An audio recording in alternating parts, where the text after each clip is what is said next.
আজকে আমি বানাবো সোয়াবিনের বিরিয়ানি 100% প্রোটিন এবং খুব সুস্বাদু খাবার। প্রথমে সোয়াবিনটাকে গরম জলে সিদ্ধ করে নিচ্ছি। সোয়াবিনগুলো তো সিদ্ধ হয়ে গেছে, এখন চালটা ধুয়ে নেব। এইখানে এক কটা বাসমতি চাল নিয়েছি আমি, আর চালটা পরিষ্কার করে দুবার ধুয়ে নিচ্ছি আমি।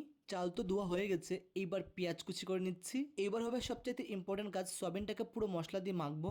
আমার লাগবে টক দই, পেঁয়াজ কুচি, রসুন, আদা, কাঁচা লঙ্কা বাটা, হলুদের গুঁড়ো, ধনিয়ার গুঁড়ো, জিরের গুঁড়ো, শুকনো লঙ্কার গুঁড়ো, স্বাদ মতো লবণ, সরষের তেল দিয়ে ভালো করে মিক্সড করে নিচ্ছি। এই মাখার মধ্যে হচ্ছে সয়াবিনের আসল স্বাদ। কড়াই গরম হয়ে গেছে, এবার দিয়ে দিচ্ছি সরষের তেল পরিমাণ মতো, গোটা গরম মশলা দিয়ে দিলাম ফুরনে, আর দিয়ে দিলাম পেঁয়াজ কুচি। পেঁয়াজগুলো হালকা ভাজা হয়ে গেলে দিয়ে দেবো সয়াবিন যে মশলা দিয়ে মেখে রেখেছিলাম। এইবার সয়াবিনটাকে ভালো করে কষাবো। আর জানেন তো, রান্নার আসল স্বাদ কিন্তু কষানোর মধ্যে। মশলা কষানো তো হয়ে গেছে, বাসমতি চাল রেখেছিলাম ধুয়ে দিয়ে দিলাম।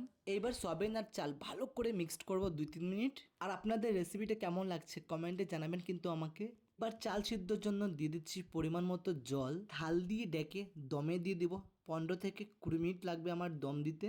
আর দেখুন না, আপনাদের সাথে কথা বলতে বলতে আমার 15 থেকে 20 মিনিট হয়ে গেছে আমার সোয়াবিনের বিরিয়ানি। দেখুন তো কত সুন্দর একটা কালার হয়েছে, আর কি সুন্দর একটা গ্রান আসছে। কিশমিশ আর গরম মশলা দিয়ে দিলাম, স্বাদের জন্য দিয়ে দিলাম ঘি 1 চামচ। পুরো কমপ্লিট। এবার কড়াই থেকে নামিয়ে দেবো। দেখুন কত সুন্দর একটা সুস্বাদু সোয়াবিনের বিরিয়ানি।